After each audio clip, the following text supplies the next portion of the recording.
I think the running joke in my community was like because like we knew that we kind of had an inkling that Nikita was going to be at the TwitchCon here Yeah. in Las Vegas.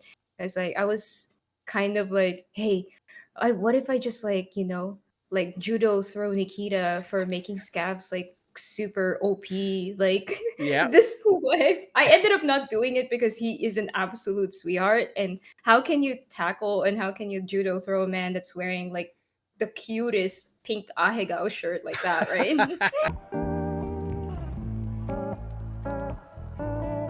Hey, she's a beauty.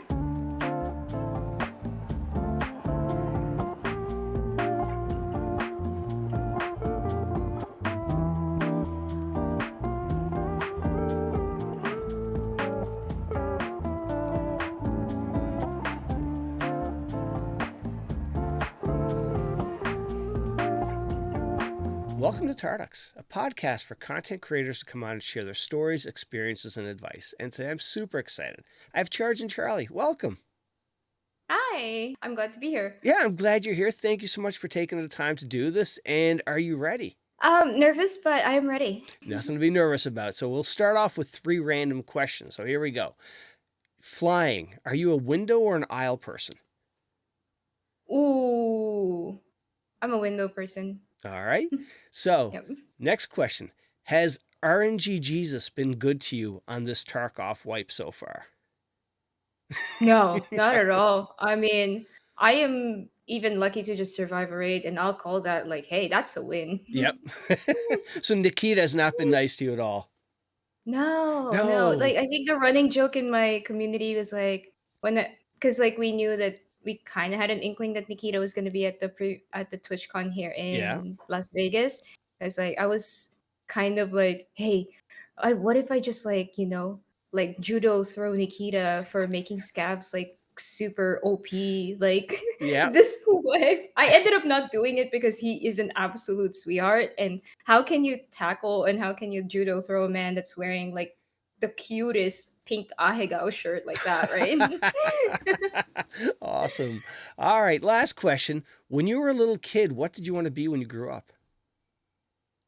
A judge, not a Oh, lawyer, straight up a judge. So okay. I was a kid and I was hearing like just awful news. So I grew up in the Philippines. So I'm just hearing awful news like on the TV and I blurted out to my parents like my mom and my stepdad like I think I want to be a judge. And my dad just started laughing and he's like, a judge? Like, don't you want to be a lawyer first? I was like, no, I want to be a judge. I want to be a person because I was a kid. I didn't know like the intricacies of Yes. law, right?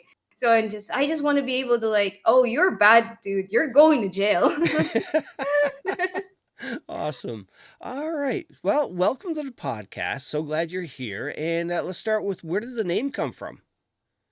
Charging Charlie came from not being able to name myself Bitching Betty.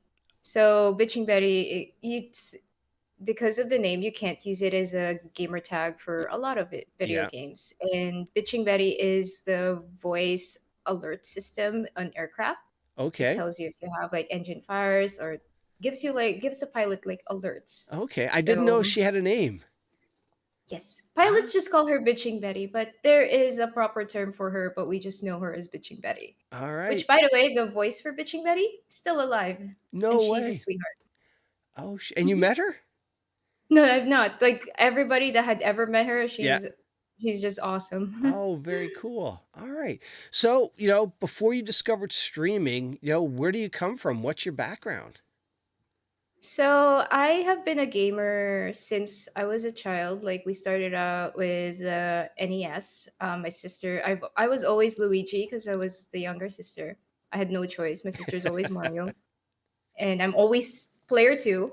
Um, Even when we got the PC, she gets dibs on the PC first, and then I get to play afterwards. She didn't pick up gaming when she was in high school and college, and I'm the one that kept on playing video games.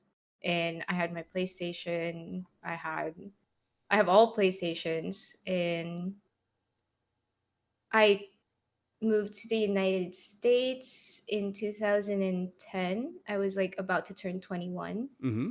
joined the military from that point. So I gaming took a little bit of a break because it's difficult to like game while you're deployed or you're Yeah. busy with life and all that. And I came back to it like maybe just before I got out. Okay. Branch did you join or serve in? US Navy. Oh, I was in nice. for 8 years. Oh, wow. Now, what made you decide to join and what made you decide to pick Navy? There's a multitude of reasons for it because I moved out here and I knew I wanted to like go schooling. I did industrial engineering in the Philippines, Mm-hmm. but it was adjusting to US life was a little tricky for me, and finding jobs that I really wanted Mm-hmm. was really hard because of my foreign education. Yeah. And it requires the jobs that I wanted requires me to take more schooling and take different kinds of like licenses, Yeah. which at that time I didn't have. I went into the country with $600 in my pocket. Oh, wow. So, and I'm glad to have been living with my sister. My mom came out here with me Yeah. even just for like a little bit to like help me adjust, and of course be here for my sister as Yeah. well. And I remember somebody saying that the military out here in the United States would give you free schooling if Yeah. you serve like long enough time, and I did that. I joined because I wanted to get free schooling, Yeah. and Oh, I wasn't expecting to be an aircraft mechanic. So in my line of job, like I work with life support systems like oxygen, mm-hmm. pressurization systems, ejection seats, canopy egress, and didn't really think that I would like it. I would just do like one enlistment and I was going to be done. It's like, no, I did 8 years Oh, and wow. here I am. Holy cow. And now, what places have you traveled to during those 8 years? Japan, easily my favorite one. Yeah. South Korea, we've been to Guam, Hawaii, Alaska, oh, all around the United States, like even as odd places, Wisconsin. Yeah. Wait, Yeah, the I've been around Navy the is in United. Wisconsin? It's odd, right? Like the Yeah. airbase out there, the hotel out there had like an indoor like resort or something, Yeah. and I thought that was just wild. So Oh. yeah, Oh, excellent. And now, when you got out, now that you've been out, do you miss it? Do you miss certain aspects of it? I miss my friends that I made there. There's sort of camaraderie that happens with people that you served with, even in different branches. Like Mm-hmm. you've probably noticed, like service members or current and veterans would be like poking fun at each other, like in a playful banter. Yeah. There's a shared respect and shared camaraderie across all militaries, all branches from all around the world. Yeah.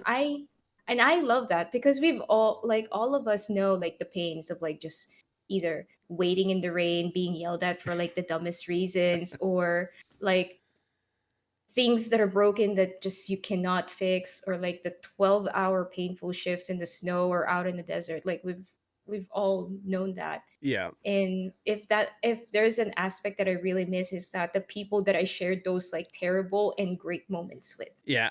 Oh, wow. And speaking of great moments, what are some of the highlights that you had, from, being in the Navy? um without getting arrested or wait, I don't know. Ah, um Probably jumping into an icy lake oh my out God. in the middle of Japan, and only knowing the day after that it used to be a lake where they tested like bombs. Oh dear Lord. So I could have died a few different ways that night. Yeah. From hypothermia, from being blown up, or from alcohol poisoning. Oh Oh dear yeah, we Lord. were drinking habu sake, like the sake that had like the little snake inside. Oh Yeah, God. All right. but amazing night. Amazing night. I wish I can tell you like the little moments, but I remember like a lot of those moments, but I was just like straight up happy. I Ah, was like I was an E4, and I was just in E4 bliss of like I have enough qualifications, and I don't have that much responsibility Oh, yet. So okay. I get to just enjoy my off times with people. Oh, nice. And I love that. I love those moments. Oh, excellent. Now that you're out, what are you doing? I think you mentioned a little bit earlier before we started that you're in school.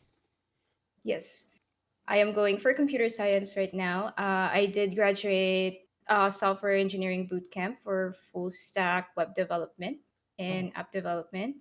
Um, it was fun for a little while, and then I was like, hey, I still have my GI Bill. Like the thing that I joined the Navy for. It's like, right. hey, why not do this? Because I am enjoying content creation as well. Like Yeah.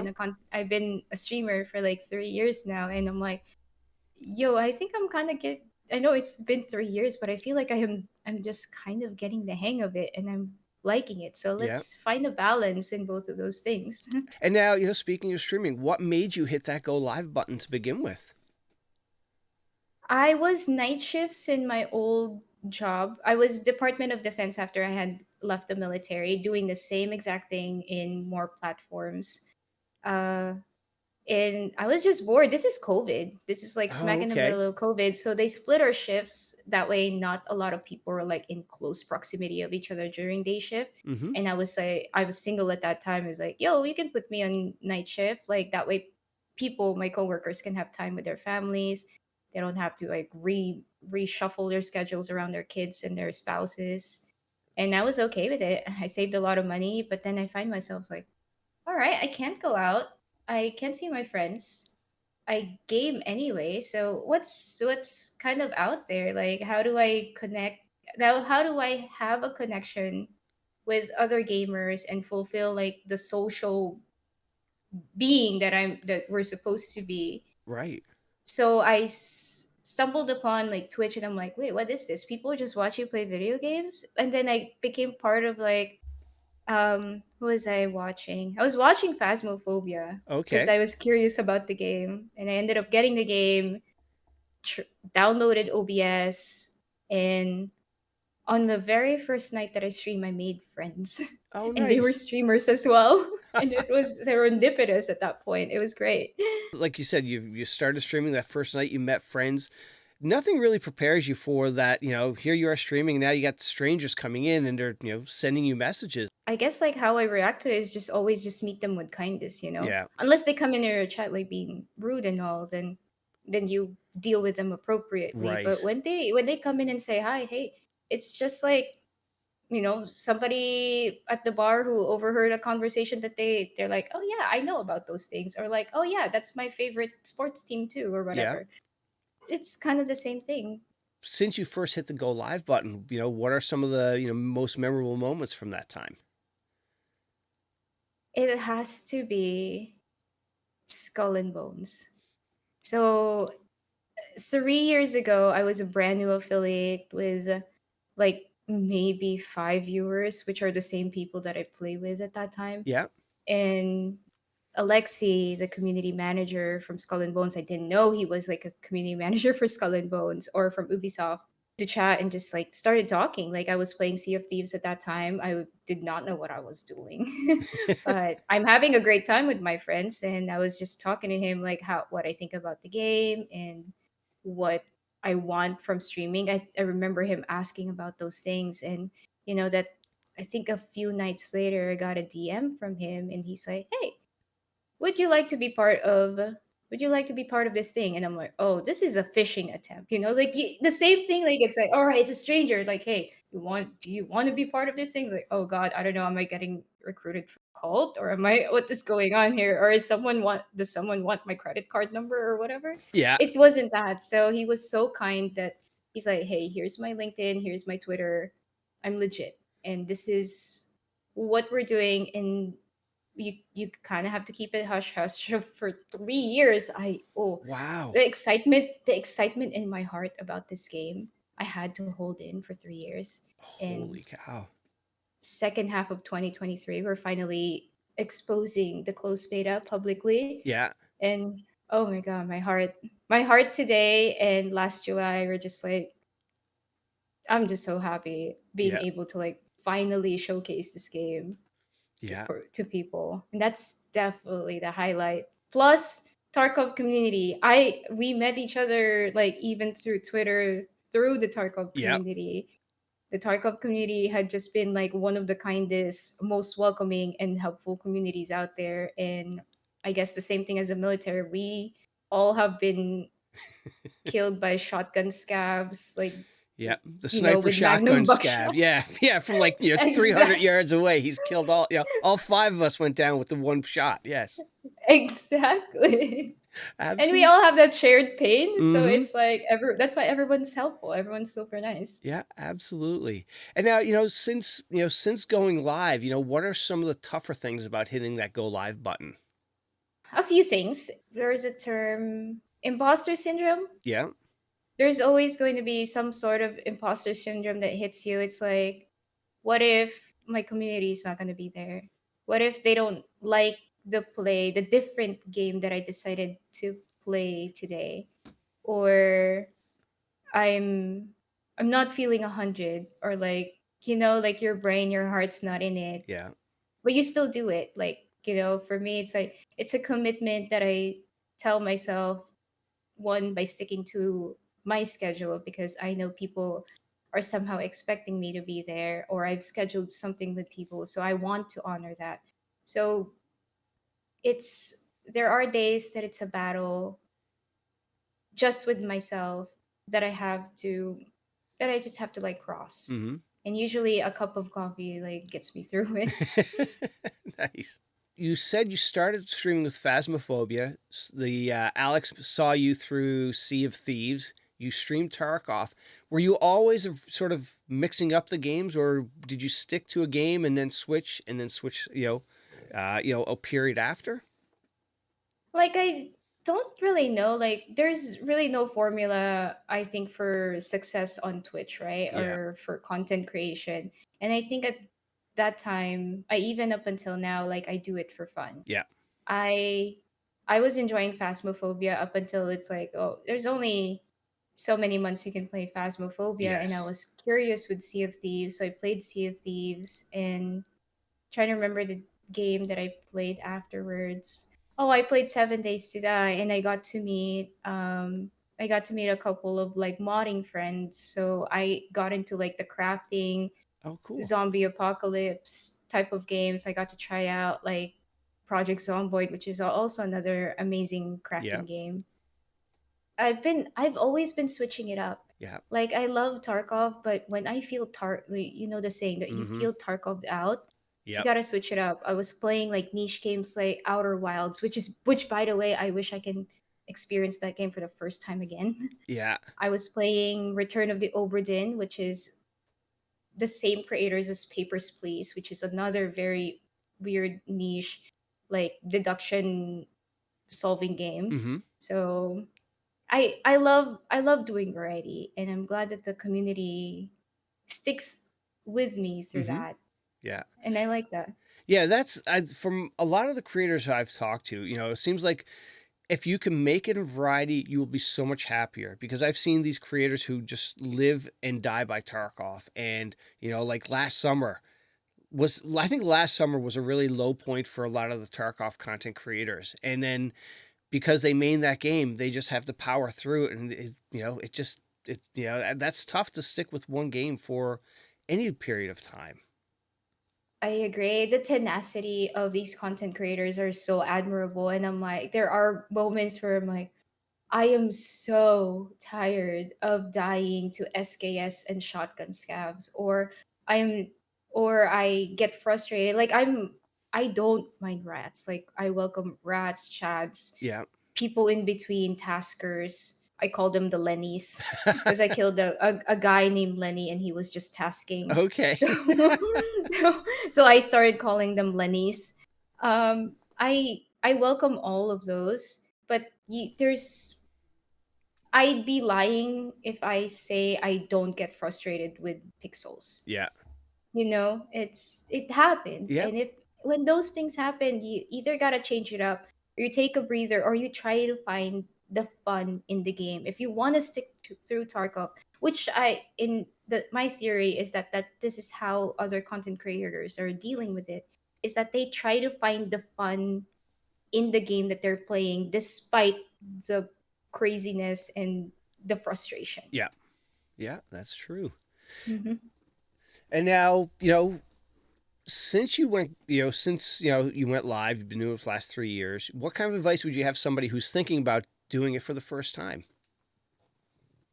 Hit the live button. Yeah. Hit the live button.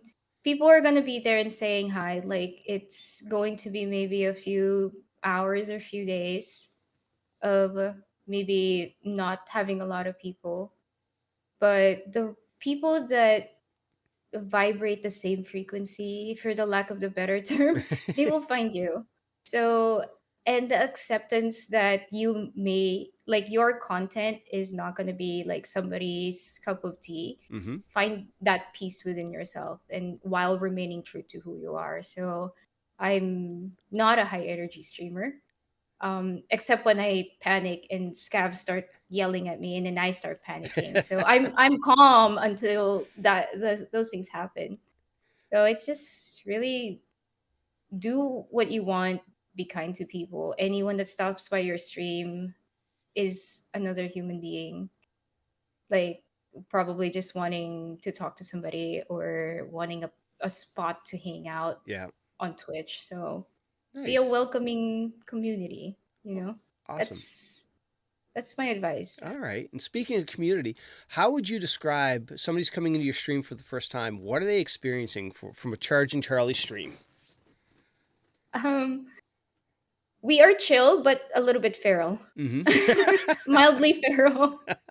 My community, like, I say that they bully me, but are they really your community if they don't like mildly bully you? Right. Yep. And and expect like a welcoming community. If I don't have the answers, like usually people would stop by the stream like, "Hey, what do you think about this game?" Because like especially when I play other games Mm-hmm. or when I'm playing Tarkov, or they would come in like, "Hey, how are the raids?" Like you, I just become welcoming. Like, "Oh, the raids have been 50-50, or raids have been terrible, I've been dying," or just like being honest, like just like a normal Yeah. conversation, like nothing too crazy. Nice.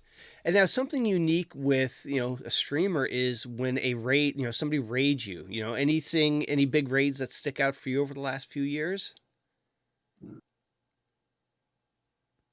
Actually, quite a few. Beardageddon, like this is from like the Sea of Thieves Mm-hmm. community. Like Beardageddon was my very first big raid. That this is when I was playing Sea of Thieves. Mm-hmm.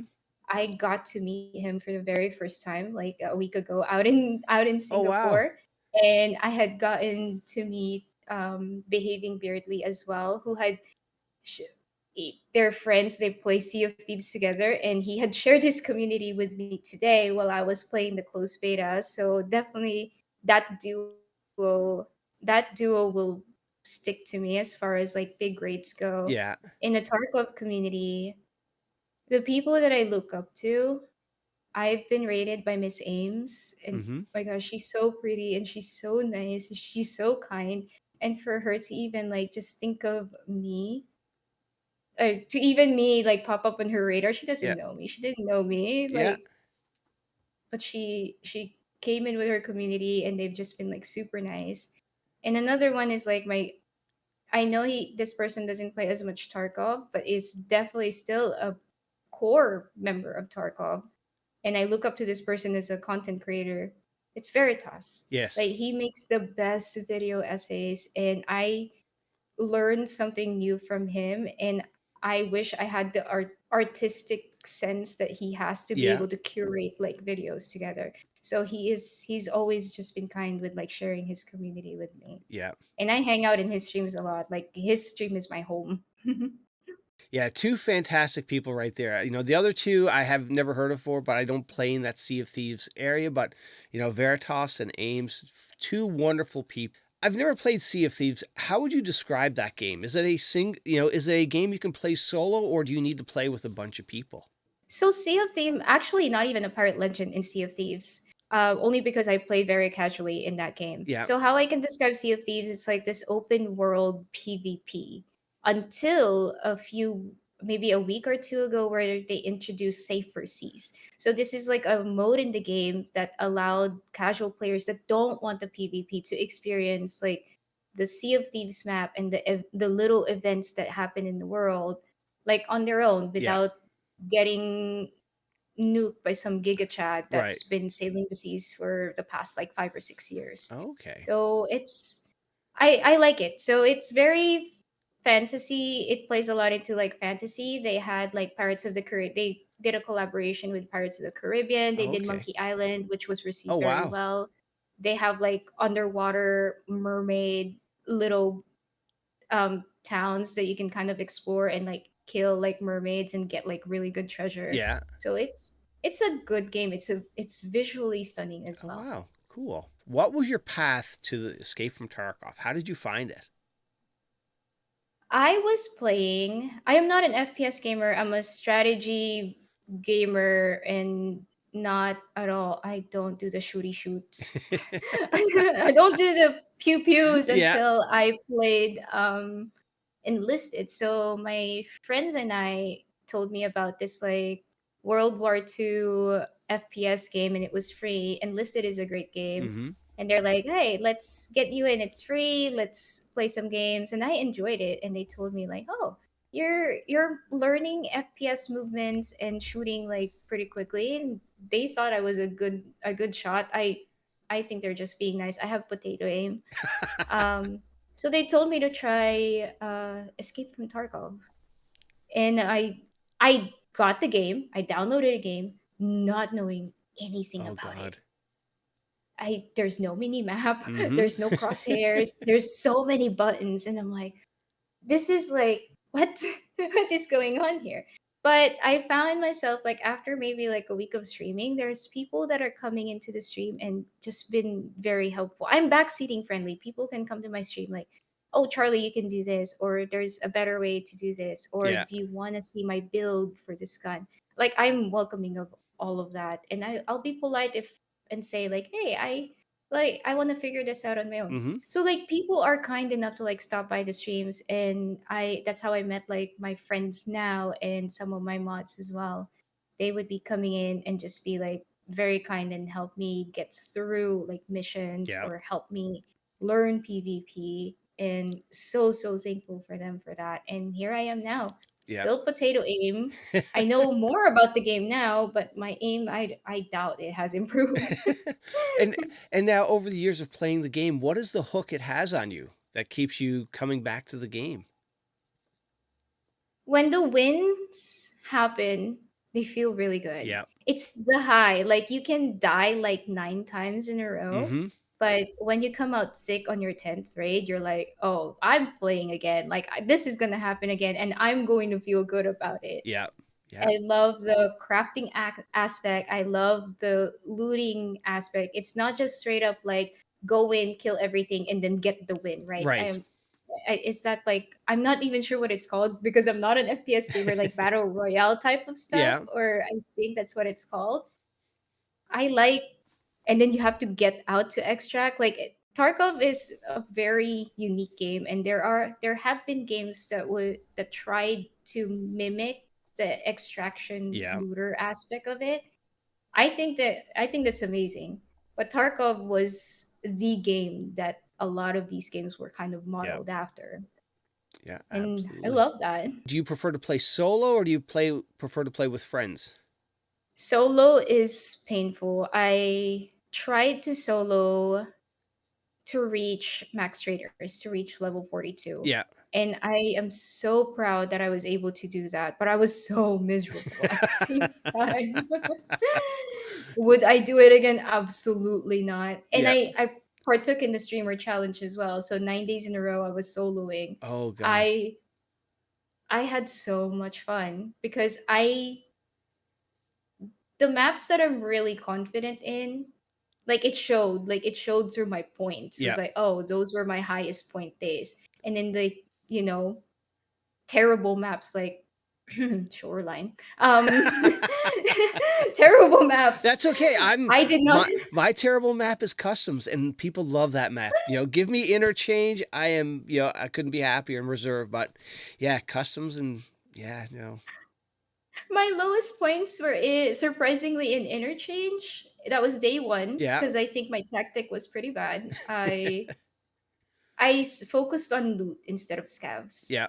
Instead of like looking for scavs, like I focused on getting like the streamer items because they were worth a little bit more. Right. But I forget that I was at the mercy of RNG at Mm-hmm. that point, which is with my luck this swipe like mm-mm. You need some Gingy. I know. Oh, yeah. And now something that's unique with Tarkov when it comes to, streamers is you have to deal with your stash. Now, are you one of these people that have a nice, neatly organized stash that you take care of offline, or when you're streaming, your community there are there with you, helping you, clean up your stash? Listen, there's a method to the madness, okay? I will neither confirm or deny that my stash may or may not be a hot mess right now. But there's a method to the madness, okay? All right. Everything is exactly where they need to be. And you know where it is, so people, it's just exactly where everything is stashed in your stash. That's just, I'm not even going to claim that, honestly. I'm not even going to claim that. Like, Oh, yes, yes, yes, there we yes. go. Yeah, absolutely. And now, if somebody's going to, somebody's picking up the game, they're going to start playing it maybe in the new year. What kind of advice do you have for them? How should they approach it? The wiki has been my best friend. Mm-hmm. The wiki and Map Genie. Yeah. Those were like when I was learning. This when I started Tarkov. This is post Inertia. I think I started when Inertia was introduced, Yeah.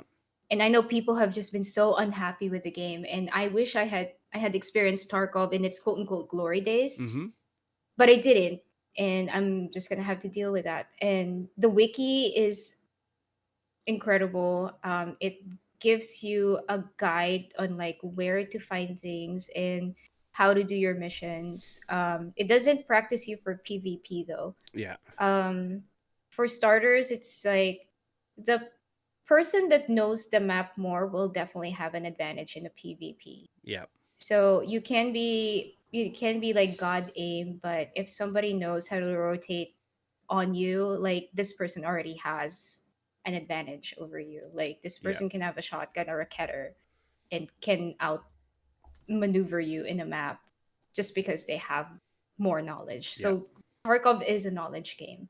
And knowing the map, knowing what to do and where to go already gives you an advantage. And don't even for the new players, don't even worry about being called a rat or a Chad or whatever. Those are just labels. And when people if people shame you for playing into those like stereotypes, it's there's find me the Tarkov Bible that tells you like you're Exactly. not There are supposed no to rat. rules. Yeah. Exactly. Exactly. Yeah. I'm an unsuccessful Chad, but I'm an unsuccessful and sensitive Chad. Like I'm nice when people like VoIP at me, or if someone needs help, like Yeah. I'll definitely help them. But like if I know I need like kills, like hell yeah, I will shift W key to that direction, very likely to my death, but I will do it. And some raids I'm like, all right, I am unsure with what to do, so I will be more reactive than than assertive with my raids. So yeah, you play the raid however you feel like you need, Yep. and whatever gets you that survive. Yep, absolutely. And now, Tarkov, for me, Tarkov is unique, I think, because it creates these flashbulb moments that no other game does. I can remember certain things like certain raids from years ago of, TKing one of my buddies or my buddy throwing a grenade and it bounced off something and hit me. And, do you have those, some of those same memories from, since first starting the game? Oh, the sad thing is I don't even remember my first TK because I have a TK board every wipe. Okay. And I have a TK board every wipe, and my poor friends like Ranger and Figie have always been the victims of me TKing, and it's just TKs happen. TKs really happen. I've Sherpa'd somebody and accidentally like launched a grenade in his direction. Oh, I did God. try to cover. I did try to cover him. I was closest to the grenade, but it still ended up killing him. Oh, shoot. What are your thoughts on Arena? You know, I think you got out to TwitchCon, and did you get to try play a little bit of it? Yes, I did. We played two games. I felt like a Chad on the first round. My friends and I were on one row. Another team was on another row. I got 16 Oh, kills wow. off of like that one round, and I ended up like winning us that first round. And I was feeling like a Giga Chad. Oh my god! And like maybe an hour or two later, we're like, hey, can we go again? Because like we have like that little card. We signed up for like, okay, we're content creators. Like Yeah. we were given this card to like just go in and not have to stay in that long line, right? And we're like, can we go again? And then before we like leave the convention center, have dinner. So we went in, and guess who's on the other side? Nice guys team. Oh, We no. were obliterated. Hey, with Oh, him and his killer costume, oh my god, they were absolute sweethearts. They were super nice about it, but we were, oh my gosh, I'm not even. They're just great. They were too good. We did not stand a chance. oh, shoot. Now, something that's I think unique with the Tarkov community, we have the Chadettes, which I think you're part of that group. Do you want to talk about what the Chadettes are first of all? The Chadettes are a group of amazing Tarkov players who are women. We are very inclusive of the trans and the LGBTQ community, and what I was starting to do the past couple weeks is that I was scheduling like Taco Tuesdays with them, or sometimes we would do it on a Monday. It just depends on like if it aligns with like some of the Chadette schedule. Yeah. And this group was started by Nixia, and I heard about it first on Twitter, and I'm like, hey, I know I'm new to the community, but I'm a girl and I play Tarkov. Like, can I get in on this one? And girls were just amazing, like really supportive, like mildly talking about our Discord is like girls are just posting like their selfies, and other girls would just be hyping them up, or like there's a space, like just like most like Discord servers, there's a space to rant and a space to like greet each other for their birthdays, Yeah. or just like uplift each other. And I love that about the Chadettes. And with Arena coming out, like maybe soon we'll have like an all girls team. Like Oh, nice. that would be so cool. Yeah, absolutely. And now adding on to that, you have the Chadettes, which another, it's a great, group of people in the Tarkov space. But we also have the Tarkov community, which, I think, you know, it is a wonderful place. There's so many good people here. And, I think we talked about earlier, we all sort of come together because this game just beats us down and we're all there to help each other. And I think that's one of the really cool things that have come out of Escape from Tarkov is the Tarkov community. I agree. I absolutely agree. That's how I met my friends, and that's how people are finding me. Either they've been playing since alpha, or they've done like ETS server. They Mm-hmm. participate in the ETS servers, or they're brand new players as well. They're like, "Hey, what do you think about this? Or how can I go about doing this? Or I need help doing something or doing a mission." Yeah. And you'll never know who comes in chat, but like if they have like Tarkov questions, like if I can answer them or if I can help them out, I try to. Yeah. Yeah. No, we got a good group of people, I think.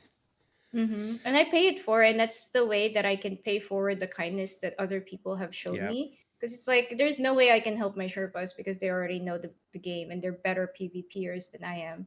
But the least I can do is like, oh, I actually have that key. I can escort you, or I can go with you, Yeah. or I have the links to the wiki to help you like navigate through like the early missions. Yeah. It's all about helping each other, and the other unique thing I see is that it doesn't matter if you're a large streamer or a smaller streamer. Everybody sort of plays together and there's, egos for the most part are left at the door. We talked a little bit earlier, you got to go to TwitchCon. Was Vegas your first TwitchCon or did you go to San Diego as well? Oh, I my first TwitchCon was actually last year. This was when like I live 4 blocks away from the convention center. Oh, So nice. I saved so much money, like from lodging. Like I didn't even have to take an Uber. I just walked home, No way. That's and awesome. I live so close. And I had a great time in San Diego because I'm meeting like the the Twitch community for the first time. I Yeah. met like my friends from like Skull and Bones back when we couldn't really talk Yeah. about the game that much yet. You had a little secret handshake to let each other know who. Yeah. Yeah. Yeah. Yeah, exactly. Shared a few drinks, and then we went to like a rooftop bar with some of my good friends from the Skull and Bones community. Got to meet like the Tarkov community, like got to meet my idols for the first time. It was like, I was super starstruck, and, and I was just like, oh, I wonder if she'll like take a picture with me. And they did. They were just so, oh yeah, they were just like so nice. Yeah, awesome. And now this is so I think this is a really cool thing when content creators go out to TwitchCon for their first time is you have your community, you have the Charge and Charlie community, and then you have like you're just talking about like the people you sort of, idolize or look up to. So you look over here, here's your community saying, "Hey, excited to see you." And you turn here, you're seeing, it's a unique experience. It is oh god, like back to Miss Ames when she saw me, like cuz we met at that big stairs like by the convention Yeah. center, like everybody did like the picture, the whole big picture thing out there. Yeah. And Miss Ames like saw me in the crowd. He's like, "Charlie." I was like, wait, she knows me. I was like, what? Oh my god. Then I got to meet her fiance, and then she got to meet my boyfriend, now my fiance. Nice. And we got to meet like each other's like significant others. We got to talk a little bit until like she got swooped away because like Yeah. like famous people things. Oh, But yeah, awesome. that was so memorable from that time. And then so we move on to Vegas TwitchCon. So how was that experience? Vegas was not my type of town. Yeah. It's not for everybody. For me, 3 days, I'm ready to get back to reality when you go to Vegas. It's just on all the time. It's everything right in your face. Yeah. It's a sensory nightmare for me. I Yeah. mean, for other people, I'm not saying like it's a bad town. This is a very personal experience for me, and I had to find my little pockets of peace Yeah. among like the bright lights and the sounds and the smells and Yes. the sheer amount of people. um I what I value in gatherings or even in conventions is being able to like spend time with a certain community that you go there for. Yeah. And part of me wish that if, because the con itself was so good, it was such an improvement from San Diego. Yeah. So if they have like that setting in the convention center here in San Diego, that I think like that would have been like super perfect, because Yeah. like here in San Diego, downtown is just right there. Like although it's very crowded, like there are spaces for you guys to like gather instead of like Ubering from either Fremont or like Right. the downtown, the new Yep. downtown Las Vegas, or or the strip is what they call it. Yeah. It's just a nightmare being able to like meet with people and have quality time with Hmm. them. And half the time when you like meet up with like the group, it's like, oh yeah, they've been drinking already, and like, okay, now we gotta catch up. And then next thing you know, it's like, all right, we're going to a new place. It's like, oh, okay, more walking, I guess. Yeah. And also all the distractions around it too is like you have people who are in Vegas for the first time, like they're just amazed with what's going on versus just enjoying the time with that, the people that you're there. It's yeah, there's a lot going on in Vegas. I agree. Yeah. I agree. It was still fun, although Vegas was a lot for me, Yeah. like just personally. But you did happen to meet the Battle State guys and Nikita. Yes. Nikita was like super nice. Like despite like he was DJing the night before, I think for like the after party, I believe is Yeah. what it's called. So like when I finally got the chance to talk to Nikita, I wanted to like just first check up on him. I asked him like, "Hey, how are you feeling?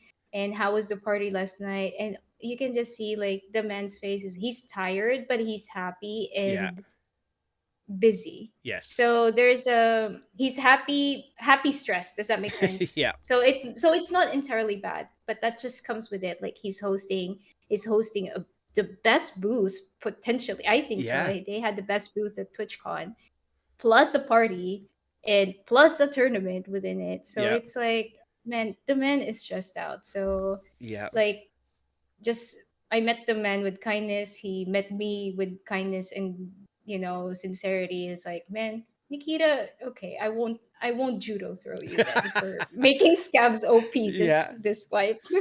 Well, and the other You've been too sweet.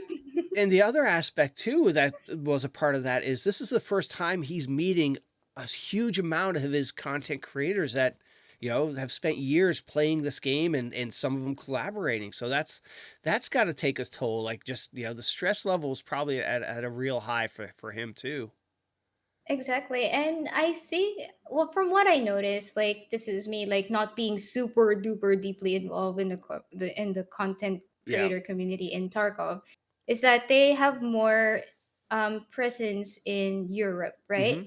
So which feels a little bit more home for him, Right. and versus out here in the United States where the culture could be a little bit different. Yeah. So like the way that he has to somehow socially adjust kind of probably plays into it. Yeah. Like I'm not gonna speak on like the personality of Nikita, but I can assure you like some adjustment can Yeah. cause like a little bit of stress on somebody.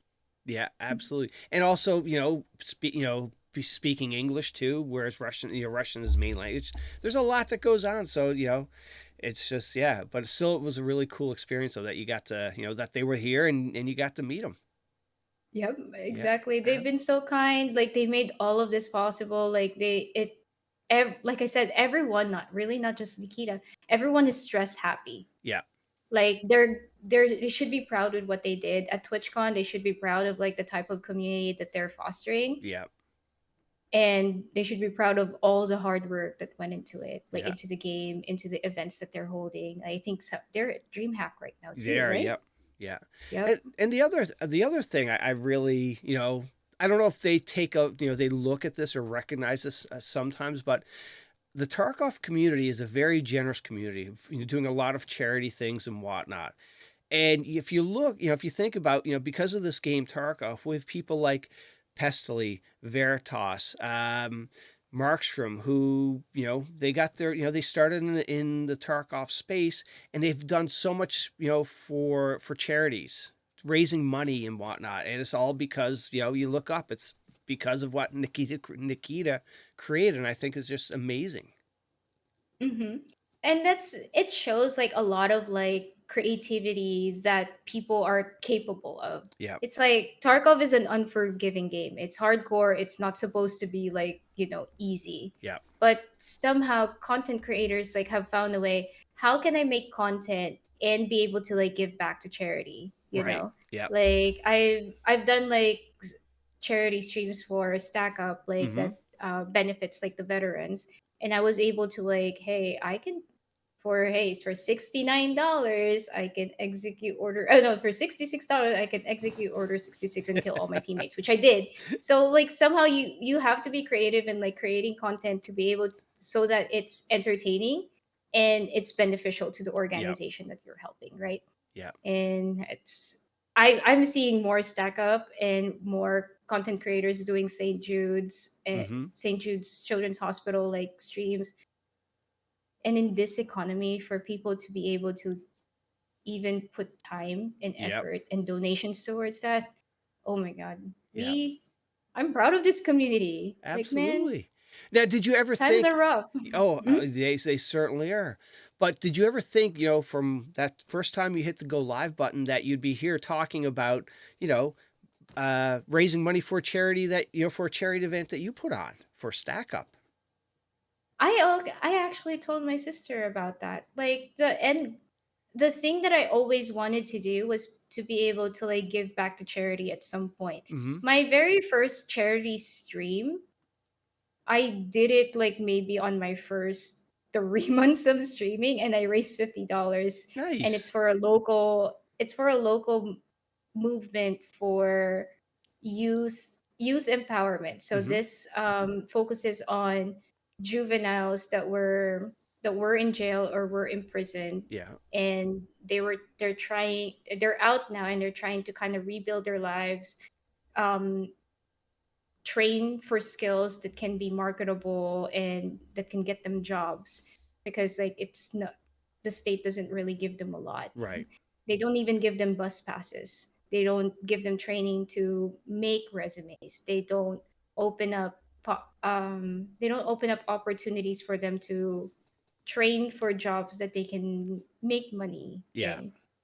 So this program emphasizes on um, helping these kids, or when they're adults now, Yeah. well, helping them transition into being a contributing member of society Nice. instead of going back into like the lifestyle that they're Right. used to Yeah. before they got incarcerated.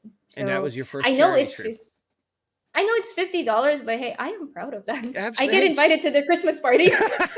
Well, you know what? It's $50 that they didn't have, before you did it. Yeah, Yeah. that's And like that, two bus passes for people. yeah. And that, wasn't there unless you made that effort in the charity stream. And then since then you've done a stack up charity stream as well. Hmm. Yeah. And how I did that have, turn yeah, I out? have. It was great. I did one back in May. I wasn't able to do one for Thanksgiving or this holiday season because of just how many things that Yeah. is going on in life right now, including like the trip to Singapore, Right. my school, and I wish I was able to like make more time, but I have to honor like I have to honor like my rest time as well and my Yes. personal time, and I didn't want to like sacrifice that Yeah. and lose all sense just getting lost in the sauce of all of the activities that Yeah. I wanted to plan, you know. Yeah, absolutely. And now speaking of the, your trip to Singapore, so just recently you were part of a Skull and Bones event that happened. Yes. I was invited by Ubisoft Singapore to play test and discuss the game. So it was a 2-day affair, and the very first day they did a tour around the studio. We got to meet some of the developers, the artists, and got to ask them questions. They got to talk about and brag about like what they do. Like Yeah. we met with writers, we met with designers, we met with 3D artists. It it was Wow. amazing. I got to meet like Alexi for the first time. I got to meet like Chris, who is one of the leading devs for the water technology that they had developed for Skull and Bones, among the many, many technologies that they have created just to make this game possible. Like, see, listening to all of the details that had gone into the game Mm-hmm. makes you appreciate like devs more. Yeah. You know, I wish that gamers can kind of like take a moment, like, dude, Mm-hmm. game development is no joke. It's hard, it's competitive, it's hard. It Yeah. doesn't pay as much as like, you know, the other software jobs out Right. there. Yeah. And some people just really don't understand it, and that's why it's easy for gamers to just be like, yo, this game sucks, or like, I hate this, I hate Right. that, you guys suck. And if we meet these things with kindness, man, like if you just take the time and understand like the amount of work and creativity and effort that goes into it, like we meet them kinder. If there's Yeah. something that you don't like, be constructive about it, have like a constructive feedback, and the worst thing that they'll do is like not implement it. Yeah. Yeah. You know.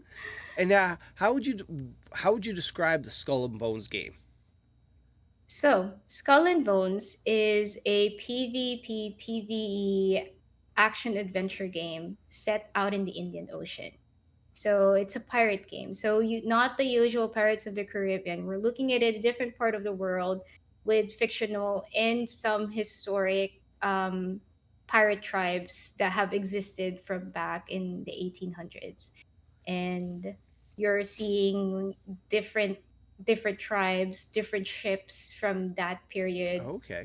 You can customize your ships depending on the size. You can equip like different kinds of weapons, armor, cosmetics. The cosmetics in that game is beautiful, by the way. And I got to play it today and got to show like close beta number 2, Okay. like 2 months before the game's release. It's releasing in February 16th, like finally, after so many years. Yeah, it's fun. It caters to different kinds of gamers. If Hmm. you're a gamer that doesn't want PvP, you just want to be a pirate and like, wreak havoc in the Indian Ocean, by all means. If you're a PvP goblin, yeah, by all means, grab that treasure, like start killing everybody in the server. And now, are you going to be able to So like upgrade your ship, or is your ship sort of a set size, or? You can have as many ships as you want. Oh, You okay. can have multiple of the same size ship or the same type of ship. Yeah. The smallest one that you start with is a dhow, which is like this like teeny tiny little raft fishing boat. Like that's your beginning. Yeah. And the biggest ship that you can possibly have so far in the game, because I cannot Yep. say anymore, it would be the brigantine. Yep. That's the biggest, and it's a medium sized ship. Okay. So it's still a medium-sized ship. So that leaves a whole lot more of other ships to be Yep. implemented in the game. Awesome. And now, so when you're not streaming, what do you like to do away from gaming, and when you're not studying? I read. I Yeah. read. I love audiobooks because it's just easy for me to like. It's easy for me to just get lost in the chores Mm-hmm. of what I have to do. Like audiobooks. I wall climb. I Oh, have okay. not gone rock climbing in a hot minute because of COVID and just life just Yeah. happening. But I love rock climbing. I love wall climbing. There's a couple of them out here in San Diego. I think it's a playground for adults, so it's like because it's all the colors, right? Like when you're a kid, you're like, oh, I want to climb that tree, I want to climb that, you just want to climb everything. Right. So it's this one is like it's exercise and play at the same time. That's how I see Yeah. when I look at a wall. Is like, oh, this is a problem solving piece. How do I get from this point to this point? Yeah. How do I kind of stretch out my body, and how can I use my hands, and how can I use my legs uh, in an optimal way to get to the very Yeah. top, right? Cool. And when I'm belaying, like how you have to be focused and you have to be looking at your partner, actively communicating with your partner so that your partner doesn't get hurt. Right. Cool. Yeah, I'm right there with you on audiobooks. But my I because I'm impatient, I'm listening to them a little bit faster than one time, like maybe 1.2, maybe 1.5, just to get through it. But yes, you do miss some of like the background music and what. I love the Star Wars audiobooks because they incorporate like the music and the blaster sounds and the ship sounds, so it makes it a unique experience. Really? Yeah. Maybe I have like 9 credits. I need more books. What kind of books do you enjoy listening to? I like fantasy Yeah. books.